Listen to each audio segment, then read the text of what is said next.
வணக்கம் மகளே.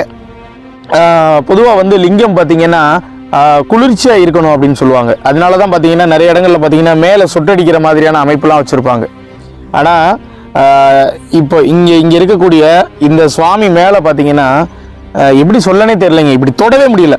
இப்படி தொட்டால் அவ்வளவு சூடு இருக்குதுங்க. அவ்வளவு அதாவது ஏன் சொல்ல வரேன்னா, ஒரு காலத்தில் எப்படி இருந்திருக்கும், எவ்வளோ ஒரு அபிஷேகம் பண்ணியிருப்பாங்க, என்னென்ன பண்ணியிருப்பாங்கன்னா இன்றைக்கி பாருங்கள், இப்படி ஒரு வெட்ட வெளியில் ஒரு மேற்கூரை இல்லாமல் என்னால் தொடக்கூட முடியல. ஒரு அடுப்பை தொட்டால் எவ்வளவு இப்படி கொதிக்கும், அது மாதிரி வந்து அப்படி கொதிக்குது இந்த தலைப்பகுதி. என்ன சொல்லன்னு தெரியலைங்க. ஆனால் வந்து ஒரே ஒன்று மட்டும் நான் சொல்கிறேன், இவருக்கு வந்து நம்ம நிச்சயம் வந்து நம்ம திருப்பணி பண்ண போகிறோம்.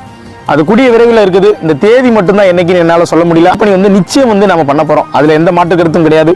முடிந்த அளவு இந்த காணொலி வந்து ஷேர் பண்ணி நிறைய பேருக்கு தெரியப்படுத்துங்க. இவர் எங்கே இருக்காரு அப்படின்னு பார்த்தீங்கன்னா, விருதுநகர் மாவட்டம் ஸ்ரீவில்லிபுத்தூருக்கு பக்கத்தில் இருக்கக்கூடிய தொப்பூர் அப்படின்ற ஒரு கிராமத்தில் இருக்காரு. தொடர்ந்து காணொலியில் இணைஞ்சிருங்க.